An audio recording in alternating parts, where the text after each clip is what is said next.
যাবে না, চোখ খুলে যাবে রে মুসলমান ভাই। আল্লাহর কোরআনে আল্লাহ বলেছেন, অনুনাজ্জিল কুরআন মা হুয়া শিফাউ ওয়া রাহমাতুল লিল মুমিনিন। মুমিনদের জন্য রব্বুল আলামিন আমার আল্লাহ ঔষধ করে পাঠিয়েছেন। জোরে বলুন না সুবহানাল্লাহ। কোরআন শরীফটা মুমিনদের জন্য ঔষধ করা হয়েছে।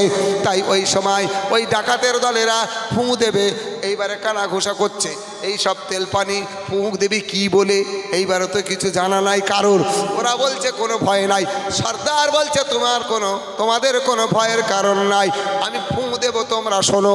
আল্লাহ তোমার নবীর টুপি সত্য, তোমার নবীর দাড়ি সত্য, ও রব্বুল আলামিন তসবিহ সত্য, রব্বুল আলামিন বড় জামা সত্য, মুসলমান ধর্ম সত্য। ফুঁ দিয়ে দিচ্ছি আল্লাহ, যদি না সারে টুপি বিজ্জিতি হবে, দাড়ি বিজ্জিতি হবে, জামা বিজ্জিতি হবে।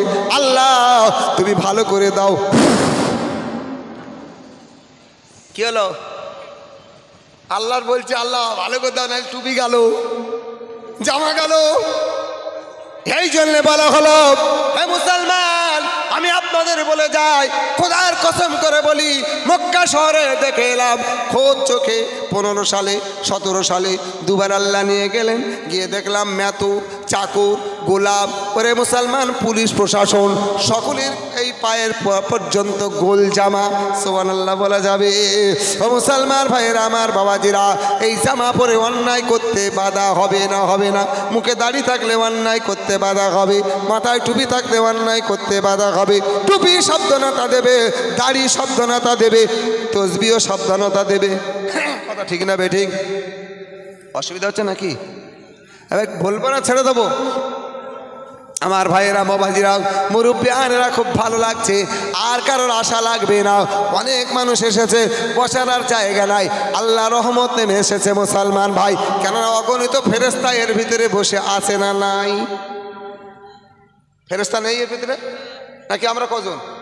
চারিধারে আল্লাহর অগণিত ফেরেশতারা ভিড় লাগিয়ে দিয়েছে। জোরে বলুন সুবহানাল্লাহ। ভাইরা আমার, বাবাজিরা, ফুঁ মেরে দিয়েছে, ফুঁর সাথে সাথে সব বাড়ি নিয়ে চলে গেছে। কেউ ব্যথায় লাগিয়েছে, ব্যথা ভালো হয়ে গেছে। কেউ আপনার গিলে নিয়েছে, পেট ভালো হয়ে গেছে। খোদার শুকরিয়া, আল্লাহ পাক ওই বান্দাদের সব রোগ ভালো করে দিয়েছে। ওই জামানায় একটা বাদশা ছিল, গরিবদের হক মেরে খেত। আল্লাহ তরফ থেকে তার মাথায় বাজ পড়েছে, তার বেটা পঙ্গু হয়ে গেছে। ওই বেটাটা আর উঠতে পারে না, হাঁটতে পারে না। মানুষের বদদোয়াতে বেটা বিছানা সাজ্জিত হয়েছে। কেউ বা খবর দিল, এ বাদশা, যা বানাও, চলে যাও, চলে যাও।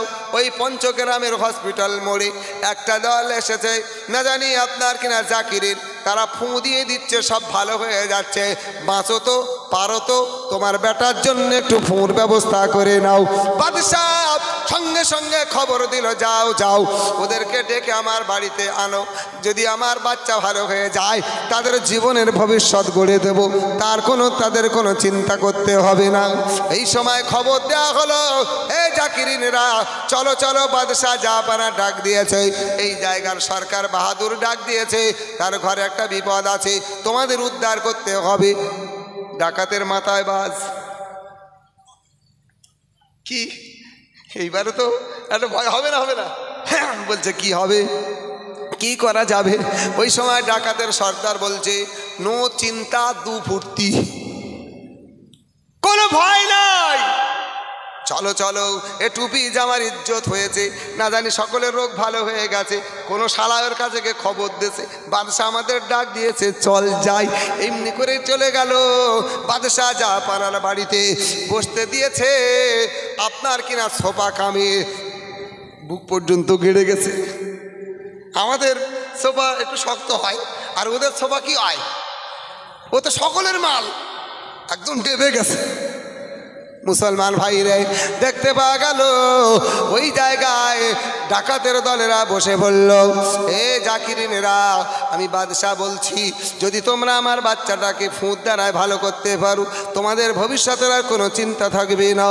ওই সময় ডাকাতেরা বলছে, সর্দার কি করবে তুই তাড়াতাড়ি বল। বলে, নো চিন্তা দু ফুর্তি, আমার এইবারে একটু সাজতে দে। কাছাকাছি গিয়েছে, গোল পাকিয়ে ধরে বলছে, আল্লাহ এই সময় তুমি যদি আমাদের না বাঁচাও আল্লাহ জীবনগুলো চলে যাবে।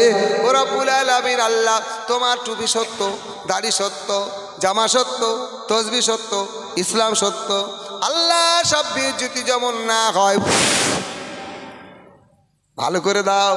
আল্লাহ রেহাই নাই।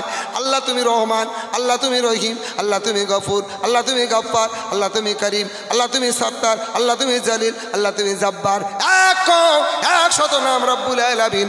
আল্লাহ আপনি রহম করুন, আল্লাহ দয়া মেহেরবানি করুন। রব্বুল আলামিন আমার আল্লাহ বান্দাদের ডাক শুনেছে।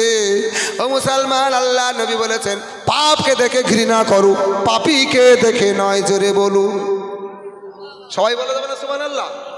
এই কথা বুঝতে পারেননি নাকি? পাপকে দেখে ঘৃণা করো, পাপীকে দেখে নয়। বান্দা নামাজ পড়ে না, ওইটা অন্যায়। নামাজ না পড়া। বান্দা মদ খায়, ওই মদটা খারাপ, বান্দা ভালো। সুদ খায়, বান্দা ভালো, ওই সুদটা খারাপ। জেনা খারাপ, ও মুসলমান বান্দা ভালো। ওকে বোঝানো হয়নি বলো, শিক্ষা দেওয়া হয়নি বলো। তাই আমাদের ঘরের যে সমস্ত ছেলেরা এর ভিতরে ঢুকলো না, যে মানুষগুলো এর ভিতরে বসলো না, না জানি ইমামের দুর্বলতার কারণে কি জানি না, না জানি এর ভিতরে কোনো হিংসা মনোভাব আছে কিনা জানি না, না জানি কোনো আল্লাহওয়ালা মানুষেরা নামাজ পড়ে না বলে হয়তো আসে না। এ ভাই সব দিক থেকে সেঁটে মারছি তো মনে হয় নাকি? হ্যাঁ, রাগ করবেন না আমার ভাইরা।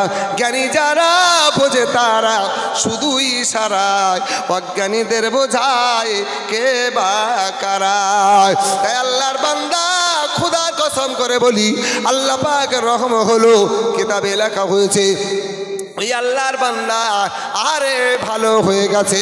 জোরে বলুন সুবহানাল্লাহ।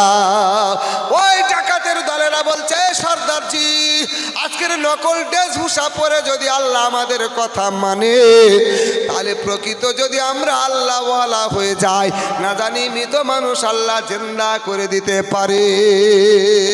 সব ডাকাতের দলেরা সর্দারের কাছে বলে আমরা আর এই মালে হাত দেব না, ওই ডাকাতির মালে আর হাত দেব না। ওখানে পচবে, ওখানে থাকবে। আমরা চললাম বাড়ির দিকে।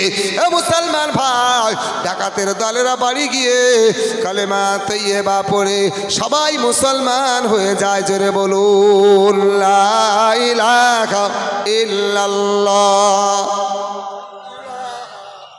আরো জোরে লা ইলাহা ইল্লাল্লাহ, লা ইলাহা ইল্লাল্লাহ, লা ইলাহা ইল্লাল্লাহ মুহাম্মাদুর রাসূলুল্লাহ সাল্লাল্লাহু আলাইহি ওয়াসাল্লাম।